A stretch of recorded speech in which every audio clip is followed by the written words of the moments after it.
Whenever you're ready. Good afternoon and welcome to the First Monday Forum for July. This is part of a series of monthly First Monday Forums that we've held for more than a decade in partnership with Public Diplomacy Council of America, the George Washington University Institute for Public Diplomacy and Global Communication, and welcome everyone. This forum is on the record and is being recorded. Videos will be available later on the PDCA website. Our next program here at USC will be this Wednesday, July 10th at 10:30 a.m. on cybersecurity and last week's British election, as well as cybersecurity and yesterday's French election, with reports now of Russia-linked groups attacking the French election and also the Paris Olympics. So we'll have speakers on both sides of the Atlantic talking about that. 10:30 a.m. Eastern Time Wednesday. So today, our program is on the Global Engagement Center, and to take over, Quentin, the floor is yours. Thank you very much, and welcome to all our guests who are tuning into this via Zoom. We have with us today Mr. Daniel Kimmage, who is the Principal Deputy Coordinator for the Global Engagement Center at the State Department. GEC is tasked with countering foreign state and non-state propaganda and disinformation, targeting the United States and, importantly, U.S. interests. Mr. Kimmage is a longtime civil servant and much respected. He previously covered counterterrorism issues for the Office of Policy Planning and served as the Principal Deputy Coordinator of the Center for Strategic Counterterrorism Communications. He's also an author and has been widely published. He was educated at the Cornell University and the State University of New York at Binghamton. With that, Daniel, please. Thanks. Let me start my timer here, and I'll shoot for about 15 minutes of introductory remarks so that we have time for questions. Apologies if I'm not always staring at the camera. It's hard to resist the temptation to look at the human beings actually sitting in front of me. So thank you to all of you for taking time out of your day. Thank you to the PD Council. This is a knowledgeable audience, which is both a pleasure and a peril. And I will do my best in front of you all. As Gordon said, my background extends, I'm not, I think, technically, by whatever definition is currently accepted, really a dyed-in-the-wool PD professional, not a foreign service officer. I haven't worked out in the field on PD issues, but I've spent a lot of my career in and around public diplomacy. Before I came to the State Department, I was at Radio Free or Radio Liberty for several years, and I worked as an analyst there, and I really looked very closely at how Al-Qaeda and also Iraqi insurgents were using communications to make their case, to extend their influence, to spur recruitment. That eventually led me to the State Department to counter that on the policy side. So I had my kind of roots in the analytic world, but for the last 10, 15 years, I've been practically trying to solve the problem. So the Global Engagement Center today takes its mission from the 2017 National Defense Authorization Act. It is to lead U.S. government efforts to counter propaganda and disinformation by state and non-state actors. It's about 150 people, has an annual budget of around $60 million, and it focuses on Russia, the PRC, Iran, and violent extremist organizations. Just wanted to get that out of the way at the top. That's kind of a formal definition of the GEC. Now, the problem it was created to solve goes back before even the Cold War. It's really the use of influence, propaganda, disinformation. It goes by many, many names. We use the term information manipulation. You know, that sort of gained a lot of currency in the US government. But if you look at the Cold War period, active measures was the Soviet term. There's a very rich library of work on Soviet active measures.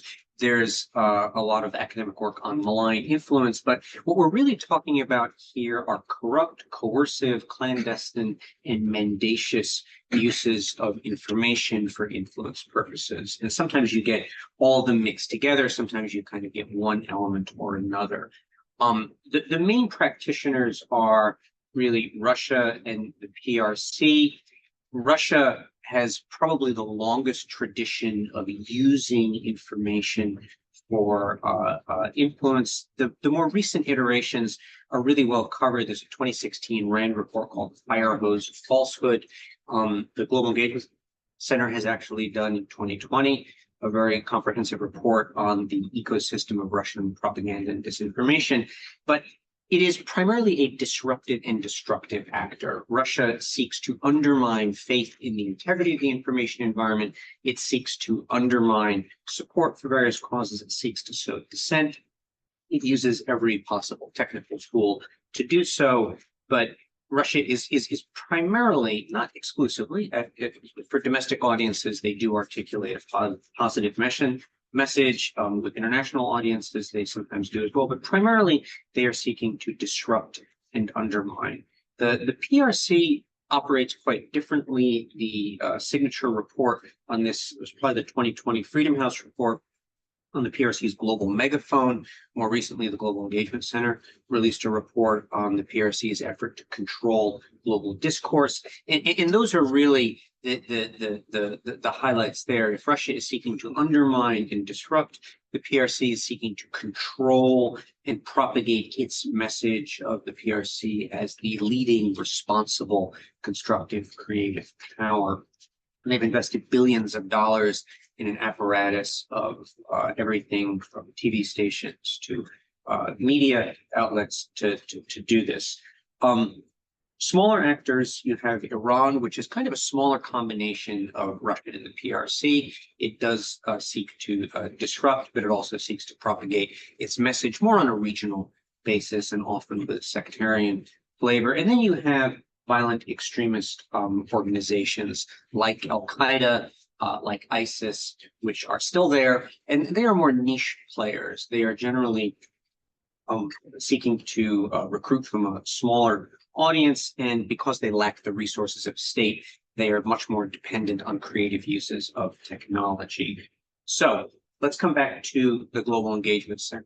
Just a very, very brief historical sketch for those of you who remember. The GEC grows out of an effort called the Center for Strategic Counterterrorism Communications, which was set up in the early 2010s to counter Al-Qaeda's recruitment. That was very much on the minds of everyone in Washington. If you remember that time, how Al-Qaeda was using the internet, later ISIS. The CSCC had a tumultuous existence at the State Department. It did a lot of direct engagement on digital media. Happy to revisit that time and talk about it for anyone who's interested.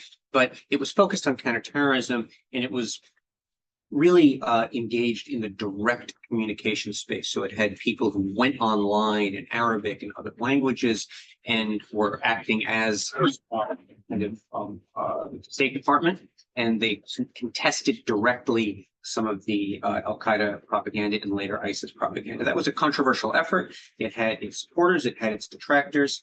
But in 2016, it was remade through an executive order at the White House into the Global Engagement Center, still with a counterterrorism focus, but more premised on the idea of working with partners than communicating directly in the space. And then in 2017, Congress stepped in, and in the 2017 National Defense Authorization Act, articulated the current mission that I started with. And that mission is very different than the counterterrorism mission that the CSCC started with. It's a much broader mission. It's a more generic mission, if you will. It doesn't identify specific groups or countries. It simply says, lead the US government's efforts to counter propaganda and disinformation. So it really throws open a lot of possibilities. And the challenge, or one of the major challenges, has been how do you limit that broad mission statement to something that's doable, to something where you can have success, something that's going to achieve policy goals. And that brings me to, well, what does the Global Engagement Center do today?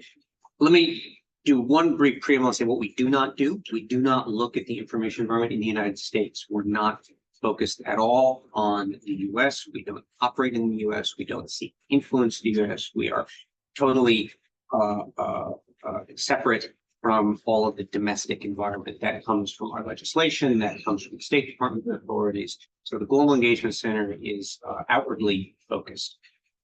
Within that, I would say that there are right now two major lines of effort, one defensive and one offensive. The defensive effort is to make like-minded nations more resilient to information manipulation by aggressive actors like Russia and the PRC. Our major tool for doing this is the Framework to Counter Foreign State Information Manipulation. This is an actual diplomatic instrument. It is the first one that our office has ever had. The CSCC didn't operate really in the diplomatic space. So this is quite an innovation for us. This is on the department's website. You can find it. I believe it was put out in February. But the framework really identifies 5 areas where countries can make themselves more resilient. And it does it in a sense of this is what 100% effort looks like. And it doesn't set up the US as being that 100%. This is an ideal to strive for. We don't do all the things in the framework. We're striving like other nations to make ourselves more resilient. So the 5 areas that it identifies, the first, and I'll put them in the form of questions, do you have a national strategy to deal with this? The US, for example, does not have a national strategy. So that's one area where we're maybe not an example for the world. But that's the first question. Do you have a national strategy? Second, do you have dedicated institutions? Here's an example where we do have dedicated institutions. The Global Engagement Center is a dedicated institution. The second is, do you have the technical and the human capacity to study and understand the information environment to respond to this challenge? And this is hugely complex. It involves expertise, it involves technical tools, but that's the third key area. The fourth key area is really having a robust civil society, media, and academic academic institutions. Why? Well, these are really the people who understand what's happening best. Journalists are often the best placed to do exposés, to investigate what aggressive actors are doing in the information space. And the civil society space is often the most credible place for a response. Government has things that it can speak to. It can speak to policy, but in most cases, government is not the most credible communicator who are seeking to go toe-to-toe with disinformation or propaganda. So that fourth key area of having civil society, media, and academic institutions is very important. The last key action area in the framework is multilateral engagement, because there is a lot to be gained from countries exchanging information, working together, et cetera. So the idea behind these 5 areas behind the framework is that as countries adopt this, and to date we've had, I believe, 20 countries sign on to the framework, we will start to create a community of like-minded nations that can work together on this. I'm not using the word coalition, but you are tending toward that type of a construct. So for example, Larry will remember the Defeat ISIS coalition. This is not exactly that, but the idea is that you do have key lines of effort. You do have countries that have endorsed this, and this is now, I would say, a nascent coalition. So most of the countries that have endorsed it have been in Europe so far, although we've also had endorsements in Asia. And then most recently, Cote d'Ivoire is the first country in the global south to have endorsed the framework. So this is sort of the key and the core of our defensive effort. Let me pivot to the more offensive effort. The more offensive effort is exposure. And here we've worked to expose the information operations of our adversaries, working both with researchers, but also with the intelligence community, working with the media, trying to ideally expose these before they can get off the ground. So I'll just highlight 2 relatively recent examples. Late last year, we exposed a Russian operation called the Social Design Agency that was targeting on audiences in South and Central America. And more recently this year, we exposed again, a Russian operation called the African Initiative that was seeking to spread disinformation about healthcare in Africa, specifically arguing that the US was using genetically modified mosquitoes to spread dengue fever, a kind of classic Russian Soviet-style active measure. But we were able to expose this really before they got off the ground. Now, the exposure operations at the GEC go back to 2020, really, when we identified that the then leader of ISIS had been in U.S. detention. And while in U.S. detention, he had ratted out a lot of his comrades in arms. So we worked with the Department of Defense to declassify 53 tactical interrogation reports. We worked with our colleagues in the department to develop a kind of media outreach strategy and rollout. We worked with, I believe it was the Combat and Terrorism Center at West Point.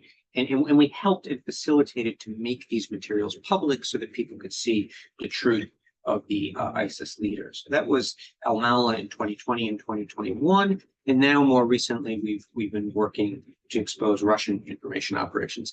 These are quite challenging and complex to do, particularly when they involve working with the intelligence community to responsibly downgrade intelligence and make it public.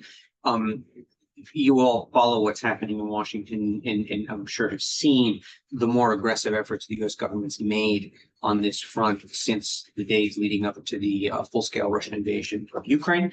So we're also a part of that. So there are, of course, other things the Global Engagement Center does, but I would really identify those as the two main lines of effort, the two premier lines of effort, and the two areas of focus, because one of the challenges in this space, and I'll speak about some of the challenges before I close here, is that there is so much activity. We are dealing with very aggressive states with considerable resources at their disposal, almost no legal or ethical constraints. And when you look at all the things happening in the space, it can be quite a forbidding challenge. So one of the things that we've done is really try to focus our efforts on the framework, so that we can build out this group of like-minded nations focused on common action areas, and also work to expose information operations by hostile powers before they can get off the ground and do real damage. So those are kind of the two premier lines of effort. Now, challenges. So, the environment itself is enormously dynamic. Technology has always been a factor in the information environment, going back to the printing press and radio, television.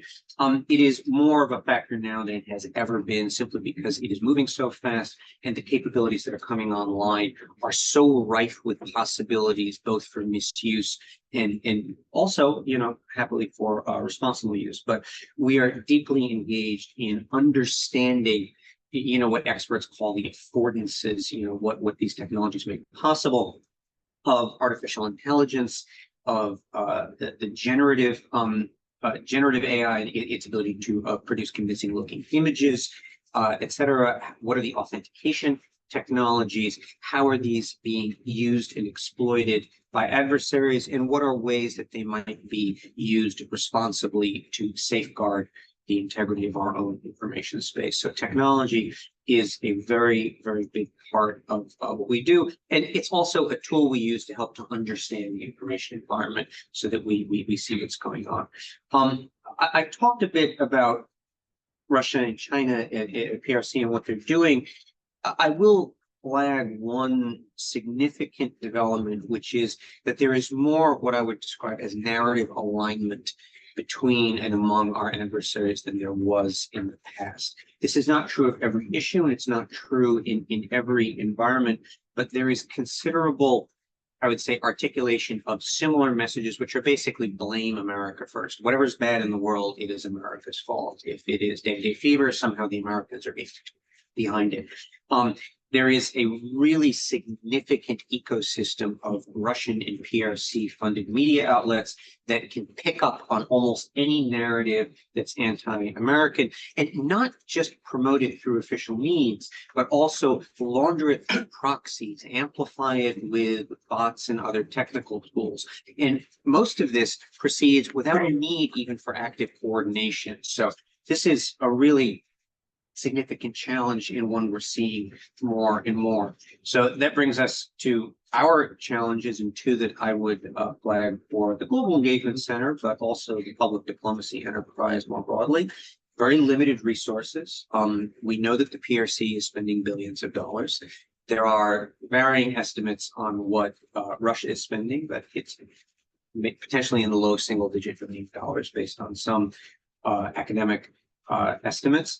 And that's a lot of money, and that's a lot to challenge. And the overall resources in the whole PD world are, I believe, in the sort of $2 billion range. And the GEC, as I said, is about $60 million within that. So the resources challenge is quite significant.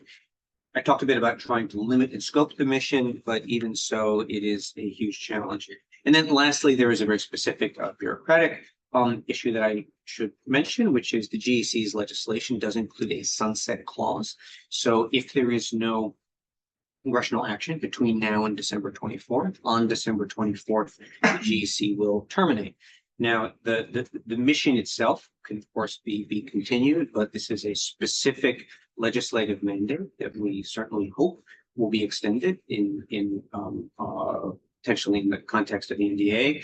We are doing briefings on the Hill. We are explaining the work that we do. We're making the case. But I should flag that if that sunset clause would kick in, you would not have an empowered center with a legislative mandate.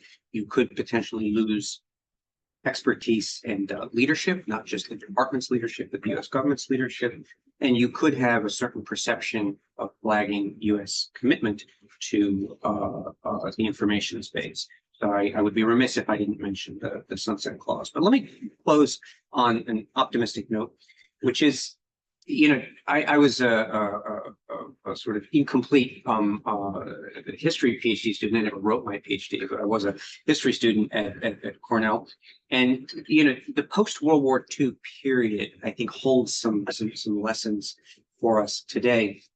You had a very rapidly changing international environment where everyone was trying to figure out what was the Cold War and what did it mean. You had unfamiliar challenges for the United States, which was new to its role as a global power. And you had an enormous amount of institutional adaptation in Washington. Most of the things that we take for granted were actually created in the 1940s and 50s. And I think we forget sometimes that there were bitter disputes about all of these things. There were many false starts. There was a lot of what we see today in terms of how are we supposed to handle the new challenges? Do we have the right institutions? I would say that eventually in the Cold War, I think by the 1950s, many of the key institutions had taken shape. But we did eventually, I think, come up with a pretty effective system for operating in the information environment. I'm happy to talk about some parts of that. And I think some of the outcomes were very good. So what I've talked about today, I would say is you can look at it a little bit in the vein of the early Cold War, in the sense that we shouldn't let the magnitude of the challenge eclipse the extent of some of the progress we're making. In the last year alone, we've exposed 2 major Russian information operations. We put out the very first really comprehensive official U.S. government laydown of what the PRC is doing globally. We've launched a framework that provides a blueprint for countries to make themselves more resilient. We've had 20 countries endorse it. We are on the way to creating, I think, a really powerful group that will help to make us safer in the information space. And these are real achievements. So I would end here with a little bit of optimism. The information space is possibly one of the most critical dimensions of national security in the 21st century. It's a humbling but inspiring challenge for me to work on this issue alongside our public diplomacy professionals and other colleagues in the U.S. government. I'm proud of the progress we're making, and I hope we're able to continue. And with that, I look forward to your questions. Thank you very much. Thank you. And we'll go to the live audience, the in-person audience first. Is there a question you had? Yes. I have a question for you. For those of us who served overseas, we, especially during the Cold War, we saw ourselves as part of the team that was fighting disinformation. I'm impressed by the fact that in your presentation, you're talking primarily about Washington-based people. Does that imply that the embassies aren't doing anything, that the public diplomacy officers overseas don't have a role to play? No, not at all. And I want to sort of cover the GEC specifically, but a lot of what we do, and I probably should have stressed this more, is really support to post, because that's where the rubber meets the road, as you know, in terms of the actual countering. What the GEC is able to do is provide analytic support, in some cases a little bit of financial support, but really most of what happens that's significant is actually happening in post. So we have a pretty considerable analytic team that really responds to queries from post and will produce products sort of very focused on the media environment that we develop in dialogue with PAOs to find out what is it that they need to understand. We spend a fair amount of time traveling to post to make sure we understand what the needs are. I would say that that's really where most of the activity happens. The GC is a small entity. You're never going to counter what Russia and PRC are doing with 150 people in Washington and $60 million. Where you counter that, where you get real resonance in the effort, is by giving a few more tools and a bit more support to the people who are actually out there. So when it comes to actually countering the disinformation, that's happening in post. That's not the GC. The GC is mainly the support function. What I was detailing, these are the tools that enable us to carry out that supporting function. Yeah, thanks. Other questions? Hi, Carla Cabrera, Public Diplomacy Officer at the Embassy of Spain. We're curious about the defensive actions that the GC is taking, sending these manuals or reports to countries that are like-minded. That I would like to know a little bit more what you mean by like-minded specifically. Sure. It's about traditional partners in the US, but also I know you mentioned that those guidelines were sent to some countries in the global south, and I was wondering if there was any pushback from some of the countries that have been building stronger relationships with PRC and Russia in the last years. Thanks. So first, let me just be clear, the framework is not really a guideline. This isn't sort of US guidance to the world. These are sort of action areas we've identified as ways that countries, including the US, can make themselves more resilient. So, as you said, we've really focused initially on, what you call friends and allies. Like-minded is countries that have a similar sense of the challenges that they're facing, countries that do accept that the framework articulates action areas that make sense to work on. But within that, there is a great deal of local variation. There is, both in terms of the information environment and obviously in terms of the relations that countries have. But these initial efforts, and particularly the memorandum of understanding, those are like-minded in the sense of a common vision of the challenges and a common understanding of the steps that we're going to take to meet those challenges. Okay, thank you. And we'll go to the online audience, and then we'll come back here. Okay, this one is a direct follow-up. Okay. Okay, sorry. So when you get an MOU with someone else, what kind of activity do you undertake? I know we have several countries in the Balkans that are places where we've actually helped them build up their own capacity. What kind of things happen when you get these MOU stuff? Sure. So to not to dive too deeply into the weeds, but what you'll have following a memorandum of understanding will be an implementation annex. And in the implementation annex, you'll really identify what are the areas that you want to work on. And it really may depend on the country. There may be places that are initially focused on developing a national strategy. There may be places that want to develop a dedicated institution. There may be places that are focused on increasing technical capacity. And then when you've identified, we sort of look to countries to do some kind of needs assessment, if you will. Okay, that needs assessment identifies areas that are going to be within the framework, but are going to be different in each case that we would then potentially work on together. Okay, so and then practically that could be training, it could be some technical capacity, it could be any number of things. Right. Thank you, Ambassador. We'll go to the online audience now. Please, as you ask your question, identify yourself and your affiliation, and you go ahead. First question. All right, so our first question is from Donald Bird. It's a question that has a little bit of context with it, so give me 1 second, bear with me.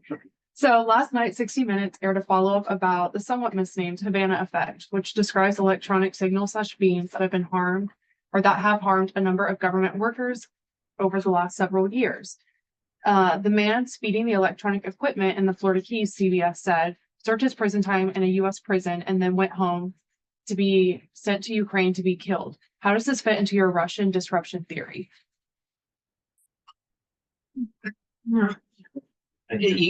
Just to go back to what I said at the beginning, we're not looking at the US environment. We're not looking at the domestic environment. That's really the responsibility of other agencies, other offices. So the short answer is that this is not the type of issue that we look at. It's outside of our mandate.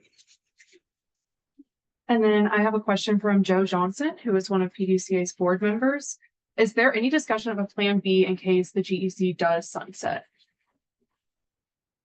Sure. So, the State Department has broad authorities to counter propaganda and disinformation. In fact, if you look back to the last several decades, it doesn't need the specific mandate of the GEC to continue much of this work. And we've heard from the secretary and the senior leadership of the department that they are committed to continuing this work.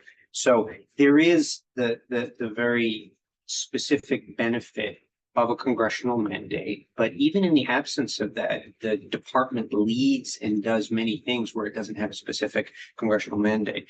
The public diplomacy enterprise, as you all know, has always been focused on countering propaganda and disinformation. The expertise that is in the GEC, instruments like the framework, all of that work can continue. And from everything I've heard in my engagements with the department senior leadership, there is a strong commitment to continue this. Of course, we would prefer to continue the mandate, but the work can continue without it. Other questions, please. And you were talking about the overall offensive and defensive in terms of the national interest. And I'm just talking about GEC as an entity. There are certainly organizations, people that would like to hamper, destroy, interfere with your functioning. And do you see any direct challenges or threats to GEC and GEC personnel? From Line actors. Bad actors. so Or domestic bad actors. so we're very aware of the increasingly aggressive steps that the Kremlin in particular has taken in recent years. We've seen this most clearly in the full-scale invasion of Ukraine, but we've seen it in, the suppression of dissent and aggressive acts outside of Russia. So we're extremely conscious of that. We're aware of that. It informs our thinking. It informs our thinking in our interactions with partners. So we're keenly aware of those threats. I'm not going to get into specifics beyond that, but I'll just say that this is an adversarial environment. Unfortunately, we're aware of that, and it informs our thinking and our operations. Thank you. Yes. So Dan, first I want to thank you for your years of service in this issue, because this is a very complicated issue. We've been working on it without clear mandates and without clear instructions, without consistent oversight or support from leadership over almost a decade now. And I just, before I go on the aggressive and ask you other questions, I just want to say I personally appreciate the work that you've done. So is it realistic?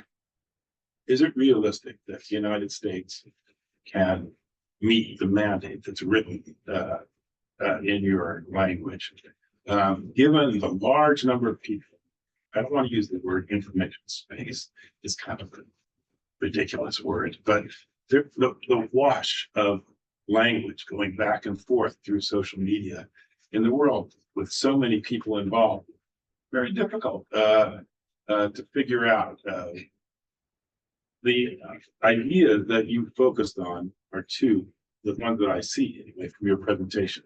One, some kind of diplomatic engagement that brings countries together around a framework of ideas. This is something that the State Department could and should do.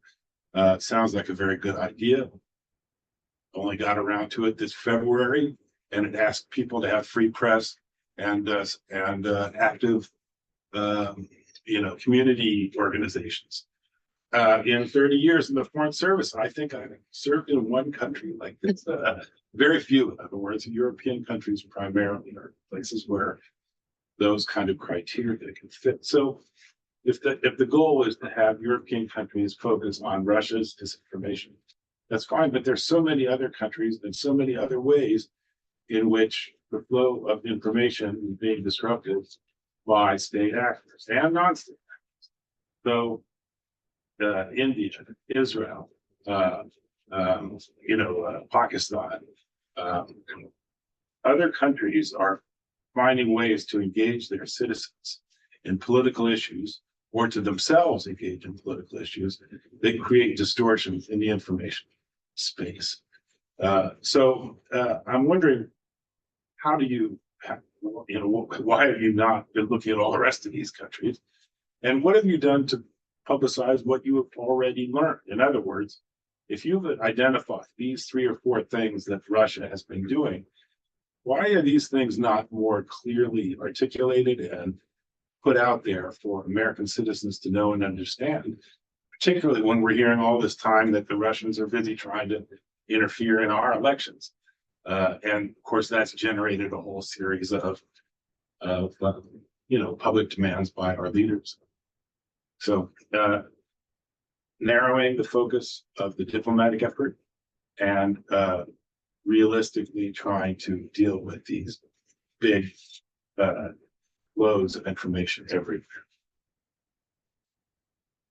And the question exactly is? Well, exactly how do you realistically think that this diplomatic engagement will go forward? And by the way, why did you wait until almost the end of the administration to do this, and almost the end of your funding to do this? Right. Diplomatic things, that's what the State Department is supposed to do, right? Sure. Okay. Secondly, why are you ignoring all the other countries in the world? So we're not ignoring any country. We are trying to focus our efforts. Okay. You're right. There's a huge amount of activity. We could dissipate all the resources and expertise of the GEC very easily trying to do everything. So we are trying to focus on some of the things that will have more impact. What I would say about the framework is it's not just a diplomatic instrument in the sense that you're going to endorse this and we shake hands and we all move on. The idea is that you do identify specific things that you can work on, whether that's building up some of the technical expertise, the human capacity, whether it's, writing a strategy. It's going to be different in each case, but there has to be practical follow through. And we're working now to design that with the countries that have endorsed the framework. We're talking to our partners in the interagency to see what they can align behind this, because they bring resources and skills and programs and whatnot to the table. So it can't just be the GEC. It's really key that the GEC has to narrow things and broaden them at the same time. It has to focus on a limited number of things, but then bring in as many partners as it can on those things. Okay, so that's the first part, which is kind of the diplomatic. Why does it wait so long?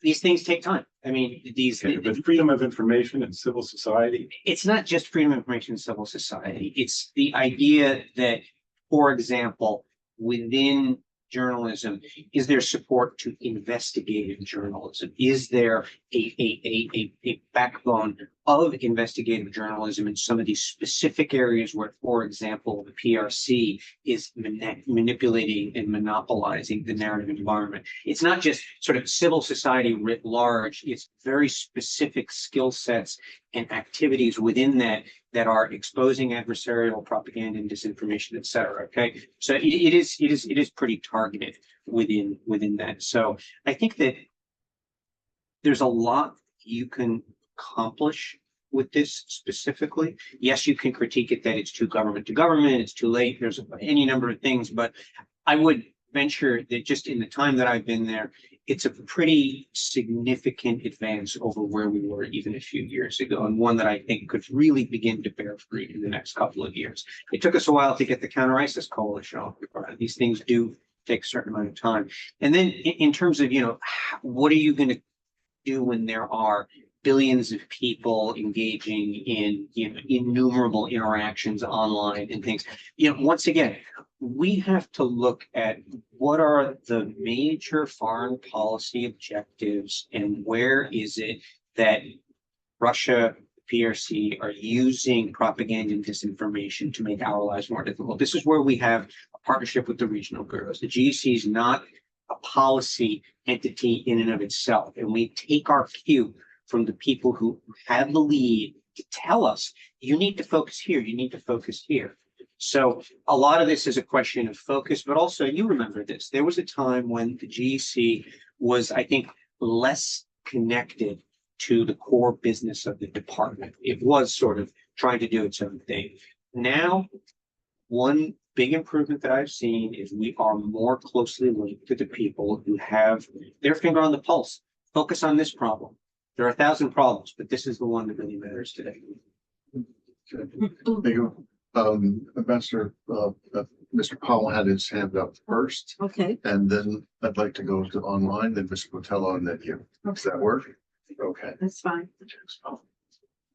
Thank you for your remark. And there's another question about focus, and one might argue almost the impossibility of doing everything. One thing that Judy and I do all over the world is election cybersecurity. We had 2 meetings of the Ministry of Foreign Affairs in Seoul with Minister Hong. Each one was 1 hour long. And he says election cybersecurity is public diplomacy. Lunch with the Home Affairs Minister in Australia, same thing. Election cybersecurity is our day job. Is crucial to a relationship. You mentioned health in Africa. Absolutely, health. Medical diplomacy is one of the most powerful tools we have. There are an awful lot of things out there, and as a coordinator, you have a lot of coordination to do. So, how do you prioritize? How do you set second-level priorities, maybe that are in the background? So, a procedural question, but also a question about this huge field. I think the short answer is that in government, it's that kind of intersection of the necessary and the possible. So we take our cues on the necessary from, the National Security Council, the regional bureaus, the leadership of the department. These are the big problems. And then where can you actually do something? And there's, it's not, this is a Venn diagram that is not a one-to-one thing. Okay, as those of you who work in government know. We, I think, have a better relationship than we've had in the past for a couple of reasons. There's a better understanding and awareness of this issue. There was a time when we sort of had to go out and explain what we did. And increasingly, we had a question about the field. We just get queries from the field. We see something weird happening. Is someone behind it? Is Russia behind this? What's going on with this media outlet? Why are there suddenly so many negative comments on the embassy Facebook page? Any number of queries can come in, but there's a much better developed awareness that this is a problem. There is now also, I think, a better sense of some of the things the GEC brings to the table. So, I think we're in a better place with this, except in one area where there just are a lot of problems, and there is a limited effort to do things about that, and everyone recognizes that. But I think that to look at the kind of broader perspective here, as these tools begin to have an impact, as you build out something like the framework, as you conduct exposure operations and raise the cost for the Russians, it's incremental progress, but as you make that progress, it gains recognition, and that's how you build an effort. That's how we built efforts during the Cold War. That's how you build efforts in government. That's how you build them outside of government. Success builds on success. So it starts modestly, but it is I think, really beginning to gather some momentum. Okay, thank you. We take 2 online questions and then we'll come back to our in-person questions. Yeah, so we have a question from our president, Joel Fishman, who firstly wanted to say thank you so much for joining us today. But for his question, the global information environment does not recognize political or geographic boundaries. Does GEC provide counter narratives directly into global social media? Can you provide examples? So we're not generally the ones who are doing the counter narrative work. And it's important to understand that, as I said, what we do is important. What we don't do is also important. I said we're not engaged in the U.S. information environment, but we're also not sort of, sitting atop the global information stream and deciding what's true and what's false and engaging on it. That's not our job. It's not our mandate. And it would be a waste, I think, of everybody's time. We do a lot to empower communicators. Sometimes those are public affairs officers out in the field. Sometimes those are civil society organizations. We do work to support people who can communicate, in many cases, more credibly than the U.S. government. Sometimes we're the best communicators when we're speaking to issues of policy, et cetera, but most of the time we're not. But going back to what I said at the beginning, these 2 lines of effort, the framework and exposure, there is a counter narrative element to the exposure work. Okay. It often is done in partnership with the media. There are times when the coordinator will go to the podium, or I'll engage with the media and we'll do a bit of counter narrative work that way, as the department, at large does. But for the most part, our work is to give tools to the communicators, or to empower them, or to kind of give them some type of a platform. But one of the lessons learned is that trying to do the direct counter narrative work is maybe not the best use of the U.S. government's platform and resources. How about publishing your documents though? We do, They're all online. Are they available for? There are major reports. The PRC report I mentioned is on the department's website, and it's on the department's website in let's see, Arabic, Bahasa Indonesia, Chinese, Farsi, French, German, Greek, Hindi, Italian, Japanese, Korean, Portuguese, Russian, Serbian, Spanish, Swahili, Ukrainian, and Urdu. That's the executive summary, but we did put it out there in all those languages. We have got dozens of reports on the disarming disinformation part of the department's website. We've worked extensively with the media to make sure that target audiences who have a stake see those materials. We've exposed, for example, Russian lies on the Black Sea Grain Initiative, et cetera. So we're doing a lot more publicly than we used to. It's more in what I would describe as kind of the official communications realm. For those of you who remember the sort of digital outreach team and those efforts, but it's there, it's real, and it's pretty extensive. And most of GEC's reports over the last couple of years have been those before they go on. Second question on. Yeah, so we have a question about the allocation of funding. So when allocating the GEC budget into host countries, for example, Eastern Europe to counter Russia, which indicators in the host countries do you take into consideration?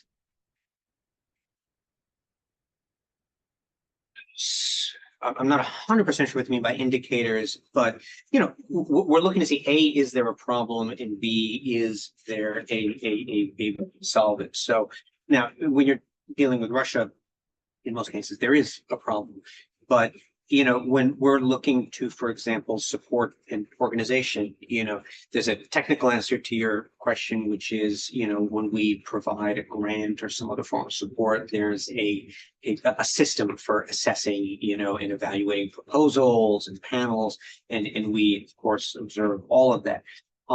More generally, though, what we're looking for is, something that is a relevant problem in a way that you can try to solve it using resources effectively. And most of the time, that's going to involve a partner, some capable partner that either has expertise or credibility, real, one huge asset that we have in this is that there are many, many people and organizations who don't want Russia to dominate their information environment. They don't want Russian lies polluting the debate, the discourse in the country, and they're passionate about countering it, exposing it. They have fire in the belly. They've got incredible cultural and linguistic insights that they bring to bear. So we're lucky that we have that. And our job is really to connect those two things. We've got good analytical capabilities of our own. We benefit from the insights of our own intelligence community, from academics and researchers. So we try to get that sense of the problem. And then often working with our embassies who will sometimes know, great local implementers or activists or others, we can then find people that we might be able to support to help solve the problem. Okay, thank you. Coming back to the room, Mr. Cortello, you were first, Ambassador, and then Mr. Wolbers will be second. Thank you. Thank you. Thank you so much for your report. Very, very interesting. I come from the journalism background. I've done a little bit of public diplomacy. I used to work 25 years with the International Journalists. Now run my foundation. But at the same time, I have another hat, which I am one of the 7 members of the U.S. Agency of Media. So my question to you is related. One, I'm really glad to see the engagement with the media and the journalists. I think they are exposing a lot of the bad actors working on this information.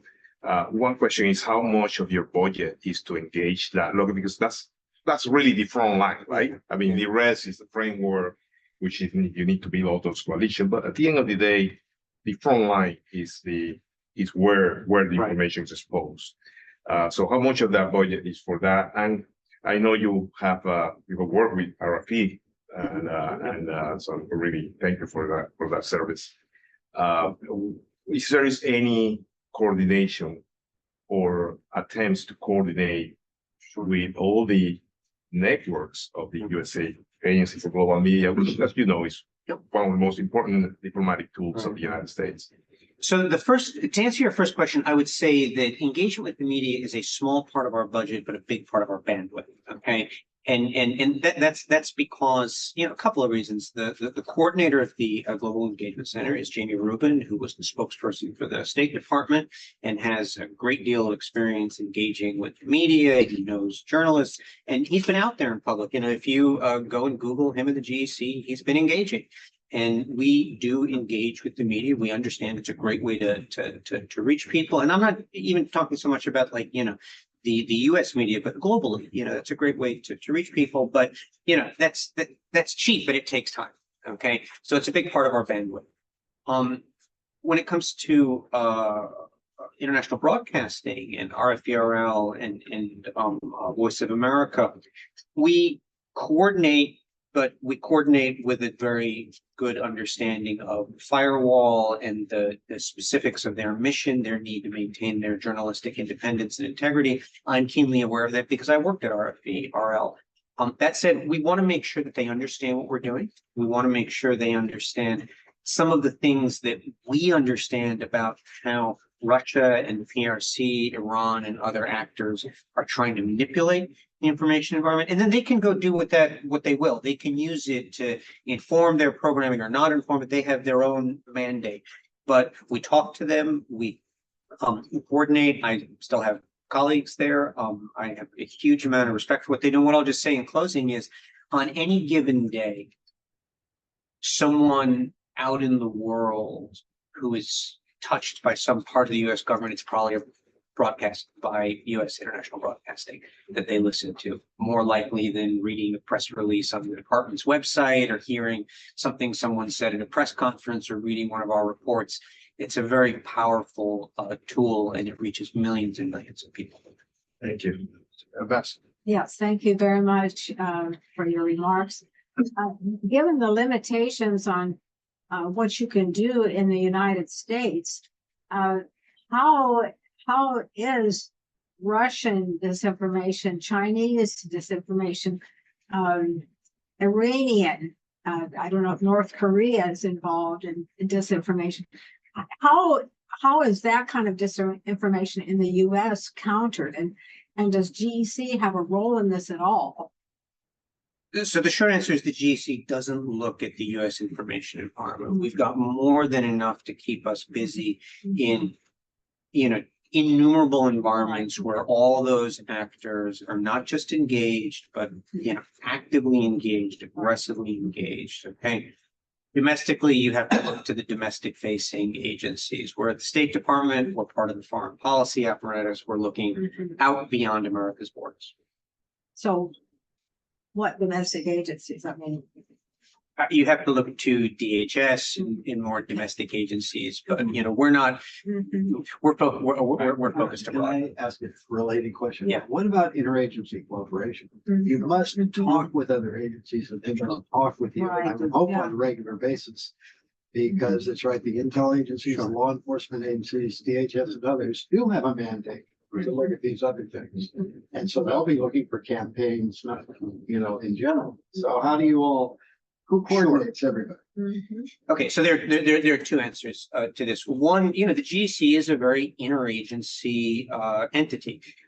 We have interagency representatives from the military in our office. We talk to the intelligence community. We're very connected to the interagency.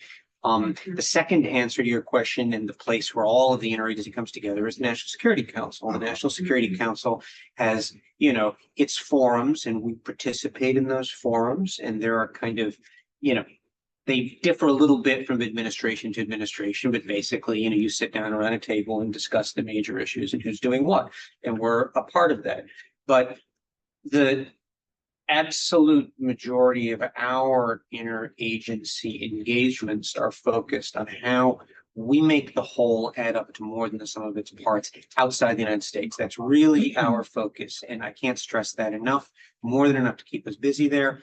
And in that context, we are probably more engaged with the interagency than certainly any place that I've ever worked. It's just part and parcel of our work. Thank you. Thank you. Mr. Wolver.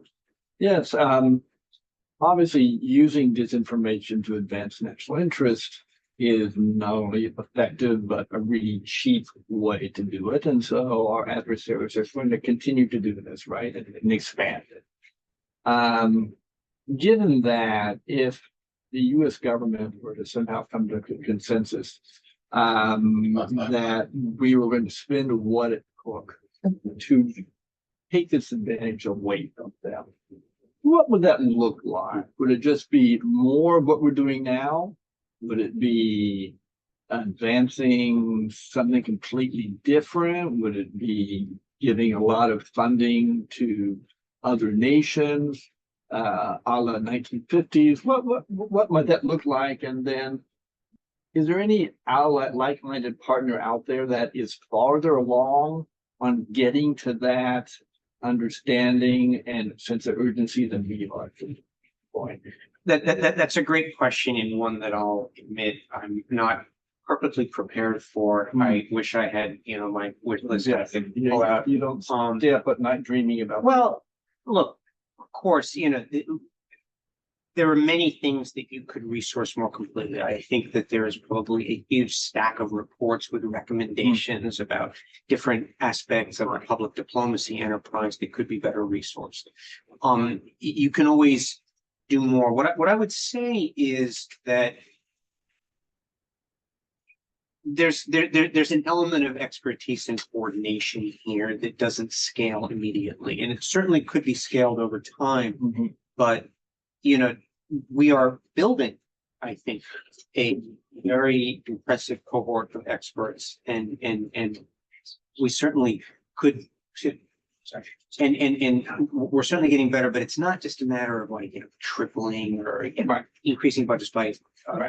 What I would say is that where there is progress, where, for example, you are getting nations to sign on to the framework, where you are developing, activities that you're going to use to make them more resilient. Those are things that can scale a bit more easily than some of the previous initiatives, which were much more kind of onesies and twosies. One of the ideas behind having a framework where you agree that these are the areas that we want to work on is that you are beginning to build the basis for a more coherent argument for scaling, rather than saying, oh, let's just spend more. Okay, so let's keep tracking this. Let's see how it develops. But I would say that approaches like that are going to get you to a better place. And then the second part of your question, I wouldn't couch it in terms of resources, but there are countries that are doing great work to expose Russian information operations, countries that are making themselves more resilient.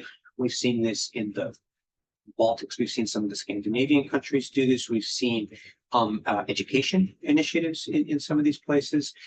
There is, I think, a good body of work. We're engaged quite a bit with allies, and one of the reasons that multilateral engagement is a key part of the framework is we need to bring that experience together so that we can have it in one place and use that to inform what you do moving forward.